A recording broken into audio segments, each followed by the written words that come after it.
ಯಾರೇ ಅಭ್ಯರ್ಥಿ ಆದರೂ ಲಕ್ಷಾಂತರ ಮತದಿಂದ ಗೆಲ್ಲಲಿಕ್ಕೆ ಸಾಧ್ಯ ಆಗ್ತದೆ. ಏನೇ ಬರಲಿ, ಒಕ್ಕಟ್ಟಿರಲಿ. ಚುನಾವಣೆಗೆ ಅರ್ಹರು ಬಹಳ ಜನ ಇರ್ತಾರೆ, ಶಾಸಕರಲ್ಲೂ ಇದ್ರು, ಅಭ್ಯರ್ಥಿ ಆಗಿದ್ದಾಗ. ಇವತ್ತು ಯೋಗ್ಯರು ಬಹಳ ಜನ ಇರ್ತಾರೆ, ಹಿರಿಯರು ಇದ್ದೀರಿ, ಸಿಎಂಒಸ್ ಇದ್ದೀರಿ, ಎಲ್ಲರೂ ಇರ್ತಾರೆ. ಇವತ್ತು ಬಿಫಾಮ್ ಮಾತ್ರ ಒಬ್ಬರಿಗೆ ಸಿಗ್ತದೆ, ಅದಂತೂ ಕೊಡ್ಲಿಕ್ಕೆ ಯಾರೇ ಇರಲಿ ವರಿಷ್ಠರು ತೀರ್ಮಾನ ಮಾಡ್ತಾರೆ. ನನ್ನ ಕೇಳಿದೆ, ಮತ್ತೊಂದು ಯಾರು ಕೇಳಿಲ್ಲ. ಸಂತೋಷ್ ಗೌಡ್ ಅವರು ಪ್ರತಿನಿಧಿಯಾಗಿ ಬಂದಿದ್ದಾರೆ. ವಾಸ್ತವದ ಆಧಾರದ ಮೇಲೆ ವರದಿಯನ್ನು ಕೊಡ್ತಾರೆ. ಎಲ್ಲರೂ ಸಹಕಾರ ಮಾಡಿ ತಮ್ಮ ತಮ್ಮ ಅಭಿಪ್ರಾಯಗಳನ್ನು ತಾವು ತಿಳಿಸಬೇಕು ಅಂತ ಹೇಳಿ ನಿಮ್ಮೆಲ್ಲರಿಗೂ ವಂದಿಸಿ ಅಭಿನಂದನೆ ಹೇಳಿ ನಾವೆಲ್ಲರೂ ಸೇರಿ ಬರುವಂತ ಲೋಕಸಭೆ ಚುನಾವಣೆ, ತಾಲೂಕ್ ಪಂಚಾಯತಿ, ಜಿಲ್ಲಾ ಪಂಚಾಯತಿ ಆಗ್ಬೋದು. ನಾನು ಸಚಿವ ಸಂಪುಟದಲ್ಲಿ ಹೇಳಿದ್ದೇನೆ, ತಾಲೂಕ್ ಪಂಚಾಯತಿ, ಜಿಲ್ಲಾ ಪಂಚಾಯತಿ ಆದ್ರೆ ಪ್ರಚಂಡ ಬಹುಮತ ನಮ್ಮವರು ಗೆಲ್ತಾರೆ, ಹೆಚ್ಚಿನ ಕಾರ್ಯಕರ್ತರು ತಯಾರಾಗ್ತಾರೆ. ಅದಕ್ಕೆ ಇವತ್ತು ಆ ಚುನಾವಣೆ ಮಾಡಬೇಕು ಅನ್ನುವಂತ ಅಭಿಪ್ರಾಯ ವ್ಯಕ್ತಪಡಿಸಿದ್ದಾನೆ. ನಮ್ಮ ನಾಯಕರು ಅದರ ಬಗ್ಗೆ ತೀರ್ಮಾನ ಮಾಡ್ತಾರೆ. ಅದಕ್ಕೆ ಎಲ್ಲರೂ ಸಹಕಾರ ಮಾಡಿ ಅಂತ ಹೇಳಿ ನನ್ನ ಎರಡು ಮಾತು ಮುಗಿಸ್ತಾನೆ. ಜೈ ಹಿಂದ್. ಯಾರೇ ಅಭ್ಯರ್ಥಿ ಆದರೂ ಲಕ್ಷಾಂತರ ಮತದಿಂದ ಗೆಲ್ಲಲಿಕ್ಕೆ ಸಾಧ್ಯ ಆಗ್ತದೆ. ಏನೇ ಬರಲಿ, ಒಕ್ಕಟ್ಟಿರಲಿ. ಚುನಾವಣೆಗೆ ಅರ್ಹರು ಬಹಳ ಜನ ಇರ್ತಾರೆ, ಶಾಸಕರಲ್ಲೂ ಇದ್ರು, ಅಭ್ಯರ್ಥಿ ಆಗಿದ್ದಾಗ. ಇವತ್ತು ಯೋಗ್ಯರು ಬಹಳ ಜನ ಇರ್ತಾರೆ, ಹಿರಿಯರು ಇದ್ದೀರಿ, ಸಿಎಂಒಸ್ ಇದ್ದೀರಿ, ಎಲ್ಲರೂ ಇರ್ತಾರೆ. ಇವತ್ತು ಬಿಫಾಮ್ ಮಾತ್ರ ಒಬ್ಬರಿಗೆ ಸಿಗ್ತದೆ, ಅದಂತೂ ಕೊಡ್ಲಿಕ್ಕೆ ಯಾರೇ ಇರಲಿ ವರಿಷ್ಠರು ತೀರ್ಮಾನ ಮಾಡ್ತಾರೆ. ನನ್ನ ಕೇಳಿದೆ, ಮತ್ತೊಂದು ಯಾರು ಕೇಳಿಲ್ಲ. ಸಂತೋಷ್ ಗೌಡ್ ಅವರು ಪ್ರತಿನಿಧಿಯಾಗಿ ಬಂದಿದ್ದಾರೆ. ವಾಸ್ತವದ ಆಧಾರದ ಮೇಲೆ ವರದಿಯನ್ನು ಕೊಡ್ತಾರೆ. ಎಲ್ಲರೂ ಸಹಕಾರ ಮಾಡಿ ತಮ್ಮ ತಮ್ಮ ಅಭಿಪ್ರಾಯಗಳನ್ನು ತಾವು ತಿಳಿಸಬೇಕು ಅಂತ ಹೇಳಿ ನಿಮ್ಮೆಲ್ಲರಿಗೂ ವಂದಿಸಿ ಅಭಿನಂದನೆ ಹೇಳಿ ನಾವೆಲ್ಲರೂ ಸೇರಿ ಬರುವಂತ ಲೋಕಸಭೆ ಚುನಾವಣೆ, ತಾಲೂಕ್ ಪಂಚಾಯತಿ, ಜಿಲ್ಲಾ ಪಂಚಾಯತಿ ಆಗ್ಬೋದು. ನಾನು ಸಚಿವ ಸಂಪುಟದಲ್ಲಿ ಹೇಳಿದ್ದೇನೆ, ತಾಲೂಕ್ ಪಂಚಾಯತಿ, ಜಿಲ್ಲಾ ಪಂಚಾಯತಿ ಆದ್ರೆ ಪ್ರಚಂಡ ಬಹುಮತ ನಮ್ಮವರು ಗೆಲ್ತಾರೆ, ಹೆಚ್ಚಿನ ಕಾರ್ಯಕರ್ತರು ತಯಾರಾಗ್ತಾರೆ. ಅದಕ್ಕೆ ಇವತ್ತು ಆ ಚುನಾವಣೆ ಮಾಡಬೇಕು ಅನ್ನುವಂತ ಅಭಿಪ್ರಾಯ ವ್ಯಕ್ತಪಡಿಸಿದ್ದಾನೆ. ನಮ್ಮ ನಾಯಕರು ಅದರ ಬಗ್ಗೆ ತೀರ್ಮಾನ ಮಾಡ್ತಾರೆ. ಅದಕ್ಕೆ ಎಲ್ಲರೂ ಸಹಕಾರ ಮಾಡಿ ಅಂತ ಹೇಳಿ ನನ್ನ ಎರಡು ಮಾತು ಮುಗಿಸ್ತಾನೆ. ಜೈ ಹಿಂದ್. ಯಾರೇ ಅಭ್ಯರ್ಥಿ ಆದರೂ ಲಕ್ಷಾಂತರ ಮತದಿಂದ ಗೆಲ್ಲಲಿಕ್ಕೆ ಸಾಧ್ಯ ಆಗ್ತದೆ. ಏನೇ ಬರಲಿ, ಒಕ್ಕಟ್ಟಿರಲಿ. ಚುನಾವಣೆಗೆ ಅರ್ಹರು ಬಹಳ ಜನ ಇರ್ತಾರೆ, ಶಾಸಕರಲ್ಲೂ ಇದ್ರು, ಅಭ್ಯರ್ಥಿ ಆಗಿದ್ದಾಗ. ಇವತ್ತು ಯೋಗ್ಯರು ಬಹಳ ಜನ ಇರ್ತಾರೆ, ಹಿರಿಯರು ಇದ್ದೀರಿ, ಸಿಎಂಒಸ್ ಇದ್ದೀರಿ, ಎಲ್ಲರೂ ಇರ್ತಾರೆ. ಇವತ್ತು ಬಿಫಾಮ್ ಮಾತ್ರ ಒಬ್ಬರಿಗೆ ಸಿಗ್ತದೆ, ಅದಂತೂ ಕೊಡ್ಲಿಕ್ಕೆ ಯಾರೇ ಇರಲಿ ವರಿಷ್ಠರು ತೀರ್ಮಾನ ಮಾಡ್ತಾರೆ. ನನ್ನ ಕೇಳಿದೆ, ಮತ್ತೊಂದು ಯಾರು ಕೇಳಿಲ್ಲ. ಸಂತೋಷ್ ಗೌಡ್ ಅವರು ಪ್ರತಿನಿಧಿಯಾಗಿ ಬಂದಿದ್ದಾರೆ. ವಾಸ್ತವದ ಆಧಾರದ ಮೇಲೆ ವರದಿಯನ್ನು ಕೊಡ್ತಾರೆ. ಎಲ್ಲರೂ ಸಹಕಾರ ಮಾಡಿ ತಮ್ಮ ತಮ್ಮ ಅಭಿಪ್ರಾಯಗಳನ್ನು ತಾವು ತಿಳಿಸಬೇಕು ಅಂತ ಹೇಳಿ ನಿಮ್ಮೆಲ್ಲರಿಗೂ ವಂದಿಸಿ ಅಭಿನಂದನೆ ಹೇಳಿ ನಾವೆಲ್ಲರೂ ಸೇರಿ ಬರುವಂತ ಲೋಕಸಭೆ ಚುನಾವಣೆ, ತಾಲೂಕ್ ಪಂಚಾಯತಿ, ಜಿಲ್ಲಾ ಪಂಚಾಯತಿ ಆಗ್ಬೋದು. ನಾನು ಸಚಿವ ಸಂಪುಟದಲ್ಲಿ ಹೇಳಿದ್ದೇನೆ, ತಾಲೂಕ್ ಪಂಚಾಯತಿ, ಜಿಲ್ಲಾ ಪಂಚಾಯತಿ ಆದ್ರೆ ಪ್ರಚಂಡ ಬಹುಮತ ನಮ್ಮವರು ಗೆಲ್ತಾರೆ, ಹೆಚ್ಚಿನ ಕಾರ್ಯಕರ್ತರು ತಯಾರಾಗ್ತಾರೆ. ಅದಕ್ಕೆ ಇವತ್ತು ಆ ಚುನಾವಣೆ ಮಾಡಬೇಕು ಅನ್ನುವಂತ ಅಭಿಪ್ರಾಯ ವ್ಯಕ್ತಪಡಿಸಿದ್ದಾನೆ. ನಮ್ಮ ನಾಯಕರು ಅದರ ಬಗ್ಗೆ ತೀರ್ಮಾನ ಮಾಡ್ತಾರೆ. ಅದಕ್ಕೆ ಎಲ್ಲರೂ ಸಹಕಾರ ಮಾಡಿ ಅಂತ ಹೇಳಿ ನನ್ನ ಎರಡು ಮಾತು ಮುಗಿಸ್ತಾನೆ. ಜೈ ಹಿಂದ್. ಯಾರೇ ಅಭ್ಯರ್ಥಿ ಆದರೂ ಲಕ್ಷಾಂತರ ಮತದಿಂದ ಗೆಲ್ಲಲಿಕ್ಕೆ ಸಾಧ್ಯ ಆಗ್ತದೆ. ಏನೇ ಬರಲಿ, ಒಕ್ಕಟ್ಟಿರಲಿ. ಚುನಾವಣೆಗೆ ಅರ್ಹರು ಬಹಳ ಜನ ಇರ್ತಾರೆ, ಶಾಸಕರಲ್ಲೂ ಇದ್ರು, ಅಭ್ಯರ್ಥಿ ಆಗಿದ್ದಾಗ. ಇವತ್ತು ಯೋಗ್ಯರು ಬಹಳ ಜನ ಇರ್ತಾರೆ, ಹಿರಿಯರು ಇದ್ದೀರಿ, ಸಿಎಂಒಸ್ ಇದ್ದೀರಿ, ಎಲ್ಲರೂ ಇರ್ತಾರೆ. ಇವತ್ತು ಬಿಫಾಮ್ ಮಾತ್ರ ಒಬ್ಬರಿಗೆ ಸಿಗ್ತದೆ, ಅದಂತೂ ಕೊಡ್ಲಿಕ್ಕೆ ಯಾರೇ ಇರಲಿ ವರಿಷ್ಠರು ತೀರ್ಮಾನ ಮಾಡ್ತಾರೆ. ನನ್ನ ಕೇಳಿದೆ, ಮತ್ತೊಂದು ಯಾರು ಕೇಳಿಲ್ಲ. ಸಂತೋಷ್ ಗೌಡ್ ಅವರು ಪ್ರತಿನಿಧಿಯಾಗಿ ಬಂದಿದ್ದಾರೆ. ವಾಸ್ತವದ ಆಧಾರದ ಮೇಲೆ ವರದಿಯನ್ನು ಕೊಡ್ತಾರೆ. ಎಲ್ಲರೂ ಸಹಕಾರ ಮಾಡಿ ತಮ್ಮ ತಮ್ಮ ಅಭಿಪ್ರಾಯಗಳನ್ನು ತಾವು ತಿಳಿಸಬೇಕು ಅಂತ ಹೇಳಿ ನಿಮ್ಮೆಲ್ಲರಿಗೂ ವಂದಿಸಿ ಅಭಿನಂದನೆ ಹೇಳಿ ನಾವೆಲ್ಲರೂ ಸೇರಿ ಬರುವಂತ ಲೋಕಸಭೆ ಚುನಾವಣೆ, ತಾಲೂಕ್ ಪಂಚಾಯತಿ, ಜಿಲ್ಲಾ ಪಂಚಾಯತಿ ಆಗ್ಬೋದು. ನಾನು ಸಚಿವ ಸಂಪುಟದಲ್ಲಿ ಹೇಳಿದ್ದೇನೆ, ತಾಲೂಕ್ ಪಂಚಾಯತಿ, ಜಿಲ್ಲಾ ಪಂಚಾಯತಿ ಆದ್ರೆ ಪ್ರಚಂಡ ಬಹುಮತ ನಮ್ಮವರು ಗೆಲ್ತಾರೆ, ಹೆಚ್ಚಿನ ಕಾರ್ಯಕರ್ತರು ತಯಾರಾಗ್ತಾರೆ. ಅದಕ್ಕೆ ಇವತ್ತು ಆ ಚುನಾವಣೆ ಮಾಡಬೇಕು ಅನ್ನುವಂತ ಅಭಿಪ್ರಾಯ ವ್ಯಕ್ತಪಡಿಸಿದ್ದಾನೆ. ನಮ್ಮ ನಾಯಕರು ಅದರ ಬಗ್ಗೆ ತೀರ್ಮಾನ ಮಾಡ್ತಾರೆ. ಅದಕ್ಕೆ ಎಲ್ಲರೂ ಸಹಕಾರ ಮಾಡಿ ಅಂತ ಹೇಳಿ ನನ್ನ ಎರಡು ಮಾತು ಮುಗಿಸ್ತಾನೆ. ಜೈ ಹಿಂದ್. ಯಾರೇ ಅಭ್ಯರ್ಥಿ ಆದರೂ ಲಕ್ಷಾಂತರ ಮತದಿಂದ ಗೆಲ್ಲಲಿಕ್ಕೆ ಸಾಧ್ಯ ಆಗ್ತದೆ.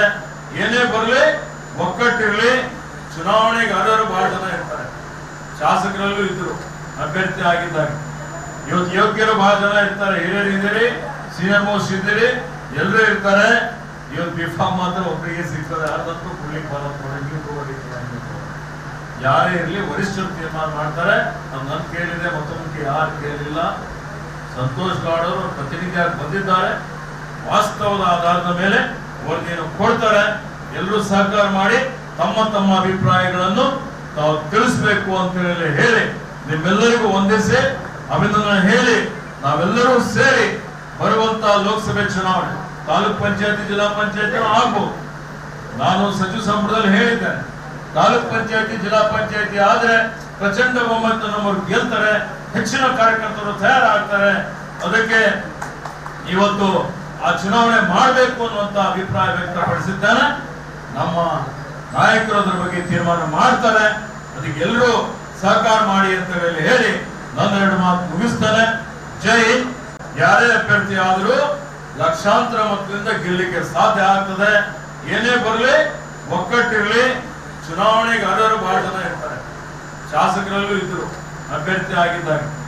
ಇವತ್ತು ಯೋಗ್ಯರು ಬಹಳ ಜನ ಇರ್ತಾರೆ, ಹಿರಿಯರು ಇದ್ದೀರಿ, ಸೀನಿಯರ್ ಮೋಸ್ಟ್ ಇದ್ದೀರಿ, ಎಲ್ಲರೂ ಇರ್ತಾರೆ. ಇವತ್ತು ಬಿಫಾಮ್ ಮಾತ್ರ ಒಬ್ಬರಿಗೆ ಸಿಗ್ತದೆ, ಅದಂತೂ ಕೊಡ್ಲಿಕ್ಕೆ ಬರೋದು. ಯಾರೇ ಇರಲಿ, ವರಿಷ್ಠರು ತೀರ್ಮಾನ ಮಾಡ್ತಾರೆ. ನನ್ನ ಕೇಳಿದೆ, ಮತ್ತೊಂದು ಯಾರು ಕೇಳಿಲ್ಲ. ಸಂತೋಷ್ ಗೌಡ್ ಅವರು ಪ್ರತಿನಿಧಿಯಾಗಿ ಬಂದಿದ್ದಾರೆ. ವಾಸ್ತವದ ಆಧಾರದ ಮೇಲೆ ವರದಿಯನ್ನು ಕೊಡ್ತಾರೆ. ಎಲ್ಲರೂ ಸಹಕಾರ ಮಾಡಿ ತಮ್ಮ ತಮ್ಮ ಅಭಿಪ್ರಾಯಗಳನ್ನು ತಾವು ತಿಳಿಸಬೇಕು ಅಂತ ಹೇಳಿ ನಿಮ್ಮೆಲ್ಲರಿಗೂ ಒಂದಿಸಿ ಅಭಿನಂದನೆ ಹೇಳಿ, ನಾವೆಲ್ಲರೂ ಸೇರಿ ಬರುವಂತ ಲೋಕಸಭೆ ಚುನಾವಣೆ, ತಾಲೂಕ್ ಪಂಚಾಯತಿ, ಜಿಲ್ಲಾ ಪಂಚಾಯತಿ ಆಗ್ಬಹುದು. ನಾನು ಸಚಿವ ಸಂಪುಟದಲ್ಲಿ ಹೇಳಿದ್ದೇನೆ, ತಾಲೂಕ್ ಪಂಚಾಯತಿ, ಜಿಲ್ಲಾ ಪಂಚಾಯತಿ ಆದ್ರೆ ಪ್ರಚಂಡ ಬಹುಮತ ನಮ್ಮವ್ರು ಗೆಲ್ತಾರೆ, ಹೆಚ್ಚಿನ ಕಾರ್ಯಕರ್ತರು ತಯಾರಾಗ್ತಾರೆ. ಅದಕ್ಕೆ ಇವತ್ತು ಆ ಚುನಾವಣೆ ಮಾಡಬೇಕು ಅನ್ನುವಂತ ಅಭಿಪ್ರಾಯ ವ್ಯಕ್ತಪಡಿಸಿದ್ದಾನೆ. ನಮ್ಮ ನಾಯಕರು ಅದರ ಬಗ್ಗೆ ತೀರ್ಮಾನ ಮಾಡ್ತಾರೆ. ಅದಕ್ಕೆ ಎಲ್ಲರೂ ಸಹಕಾರ ಮಾಡಿ ಅಂತ ಹೇಳಿ ನನ್ನ ಎರಡು ಮಾತು ಮುಗಿಸ್ತಾನೆ. ಜೈ ಹಿಂದ್. ಯಾರೇ ಅಭ್ಯರ್ಥಿ ಆದರೂ ಲಕ್ಷಾಂತರ ಮತದಿಂದ ಗೆಲ್ಲಲಿಕ್ಕೆ ಸಾಧ್ಯ ಆಗ್ತದೆ. ಏನೇ ಬರಲಿ, ಒಕ್ಕಟ್ಟಿರಲಿ. ಚುನಾವಣೆಗೆ ಅರ್ಹರು ಬಹಳ ಜನ ಇರ್ತಾರೆ, ಶಾಸಕರಲ್ಲೂ ಇದ್ರು, ಅಭ್ಯರ್ಥಿ ಆಗಿದ್ದಾರೆ. ಇವತ್ತು ಯೋಗ್ಯರು ಬಹಳ ಜನ ಇರ್ತಾರೆ, ಹಿರಿಯರು ಇದ್ದೀರಿ, ಸೀನಿಯರ್ ಮೋಸ್ಟ್ ಇದ್ದೀರಿ, ಎಲ್ಲರೂ ಇರ್ತಾರೆ. ಇವತ್ತು ಬಿಫಾಮ್ ಮಾತ್ರ ಒಬ್ಬರಿಗೆ ಸಿಗ್ತದೆ, ಅದಂತೂ ಕೊಡ್ಲಿಕ್ಕೆ ಬರೋದು. ಯಾರೇ ಇರಲಿ, ವರಿಷ್ಠರು ತೀರ್ಮಾನ ಮಾಡ್ತಾರೆ. ನನ್ನ ಕೇಳಿದೆ, ಮತ್ತೊಂದು ಯಾರು ಕೇಳಿಲ್ಲ. ಸಂತೋಷ್ ಗೌಡ್ ಅವರು ಪ್ರತಿನಿಧಿಯಾಗಿ ಬಂದಿದ್ದಾರೆ. ವಾಸ್ತವದ ಆಧಾರದ ಮೇಲೆ ವರದಿಯನ್ನು ಕೊಡ್ತಾರೆ. ಎಲ್ಲರೂ ಸಹಕಾರ ಮಾಡಿ ತಮ್ಮ ತಮ್ಮ ಅಭಿಪ್ರಾಯಗಳನ್ನು ತಾವು ತಿಳಿಸಬೇಕು ಅಂತ ಹೇಳಿ ನಿಮ್ಮೆಲ್ಲರಿಗೂ ಒಂದಿಸಿ ಅಭಿನಂದನೆ ಹೇಳಿ, ನಾವೆಲ್ಲರೂ ಸೇರಿ ಬರುವಂತ ಲೋಕಸಭೆ ಚುನಾವಣೆ, ತಾಲೂಕ್ ಪಂಚಾಯತಿ, ಜಿಲ್ಲಾ ಪಂಚಾಯತಿ ಆಗ್ಬಹುದು. ನಾನು ಸಚಿವ ಸಂಪುಟದಲ್ಲಿ ಹೇಳಿದ್ದೇನೆ, ತಾಲೂಕ್ ಪಂಚಾಯತಿ, ಜಿಲ್ಲಾ ಪಂಚಾಯತಿ ಆದ್ರೆ ಪ್ರಚಂಡ ಬಹುಮತ ನಮ್ಮವ್ರು ಗೆಲ್ತಾರೆ, ಹೆಚ್ಚಿನ ಕಾರ್ಯಕರ್ತರು ತಯಾರಾಗ್ತಾರೆ. ಅದಕ್ಕೆ ಇವತ್ತು ಆ ಚುನಾವಣೆ ಮಾಡಬೇಕು ಅನ್ನುವಂತ ಅಭಿಪ್ರಾಯ ವ್ಯಕ್ತಪಡಿಸಿದ್ದಾನೆ. ನಮ್ಮ ನಾಯಕರು ಅದರ ಬಗ್ಗೆ ತೀರ್ಮಾನ ಮಾಡ್ತಾರೆ. ಅದಕ್ಕೆ ಎಲ್ಲರೂ ಸಹಕಾರ ಮಾಡಿ ಅಂತ ಹೇಳಿ ನನ್ನ ಎರಡು ಮಾತು ಮುಗಿಸ್ತಾನೆ. ಜೈ ಹಿಂದ್.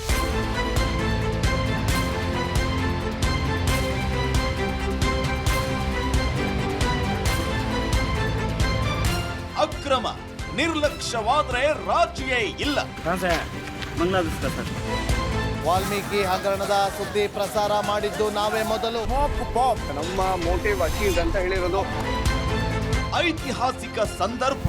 ಅಯೋಧ್ಯೆಯ ಮೂಲಕ ಇಡೀ ವಿಶ್ವಕ್ಕೇನೆ ರಾಮ ನಾಮದ ಜಪ ಪಸರಿಸ್ತಾ ಇದೆ. ಅನುಕೂಲದ ಸಂಕಷ್ಟ. ಕೆಲವು ನಿಮಿಷಗಳಲ್ಲಿ ಎಲ್ಲವನ್ನು ಕೂಡ ಕೊಚ್ಚಿಕೊಂಡು ಹೋಗಿದೆ. ದೊಡ್ಡ ದೊಡ್ಡ ಬಂಡೆ ಕಲ್ಲುಗಳು ಕೂಡ ಅಲ್ಲಿ ಬಿದ್ದಿರೋದನ್ನ ನಾವೀಗ ಅಲ್ಲಿ ನಾವು ನೋಡಬಹುದು. ನಾಡಿನ ಹಿತಕ್ಕಾಗಿ ಅಭಿಯಾನಗಳ ಸಾಲು. ನಮ್ಮ ಕಾವೇರಿಯ ಹೋರಾಟದ ವಿಚಾರವಾಗಿ ಇಡೀ ಮಂಡ್ಯ ಜಿಲ್ಲೆಯಾದ್ಯಂತ ಇವತ್ತು ಬರು ಮನೆಯ ಟಾಯ್ಲೆಟ್ ನ ನೀರಿದು ಸ್ವಲ್ಪ ಆದ್ರೂ ಮನುಷ್ಯತ್ವ ಇದೆ ಅಂದ್ರೆ ನಿಮ್ಗೆ.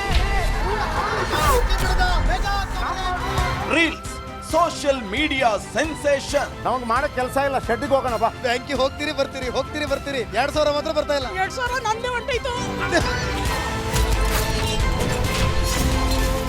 ಕನ್ನಡಿಗರ ಮೊದಲ ಆಯ್ಕೆ ರಿಪಬ್ಲಿಕ್ ಕನ್ನಡ. ರೈತರ ಕಷ್ಟ ಏನದಂತ ತೋರಿಸಿದವ್ರಂದ್ರೆ Republic Kannada TV. Republic TV ಅವರು ಇದನ್ನ ಹೊರಗೆ ತರುವಂತ ವ್ಯವಸ್ಥೆಯನ್ನು ಮಾಡಿ ನಮ್ಗೆ ಎಲ್ಲರಿಗೂ ಅನುಕೂಲ ಮಾಡಿಕೊಡುವಲ್ಲಿ ಯಶಸ್ವಿಯನ್ನಾಗಿದ್ದಾರೆ.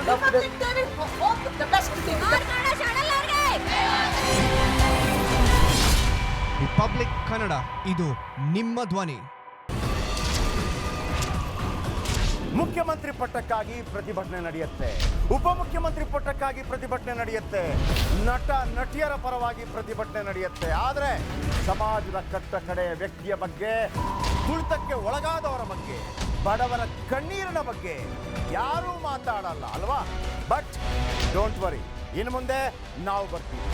ಅಂದಿನ ನಿಮ್ಮ ಬಿಗ್ 3 ಇನ್ನು ಮುಂದೆ ಸೂಪರ್ 3 ಪ್ರತಿದಿನ ಮಧ್ಯಾಹ್ನ 12 ಗಂಟೆಗೆ ರಿಪಬ್ಲಿಕ್ ಕನ್ನಡದಲ್ಲಿ ಸೂಪರ್ 3. ರಾಜಕೀಯದಲ್ಲಿ 1+1 ಯಾವಾಗ್ಲೂ ಎರಡೇ ಅಲ್ಲ. ರಾಜಕಾರಣಿಗಳ ಮಾತಿಗೆ ಅವ್ರು ಅಂದಷ್ಟೇ ಅರ್ಥ ಇರೋದೂ ಇಲ್ಲ. ವಿವಾದ, ವಿಮರ್ಶೆ, ವಿಶ್ಲೇಷಣೆ ಇಲ್ಲದೆ ರಾಜಕೀಯ ಕಂಪ್ಲೀಟ್ ಆಗಲ್ಲ. ದಿನದ ಸೆನ್ಸೇಷನಲ್ ರಾಜಕೀಯ ಸುದ್ದಿಯ ಕಂಪ್ಲೀಟ್ ರೌಂಡ್ ಅಪ್ ನಿಮಗಾಗಿ ನಿಮ್ಮ ರಿಪಬ್ಲಿಕ್ ಕನ್ನಡದಲ್ಲಿ ಸಂಜೆ 3:57ಕ್ಕೆ ಪಕ್ಕಾ ಪಾಲಿಟಿಕ್ಸ್.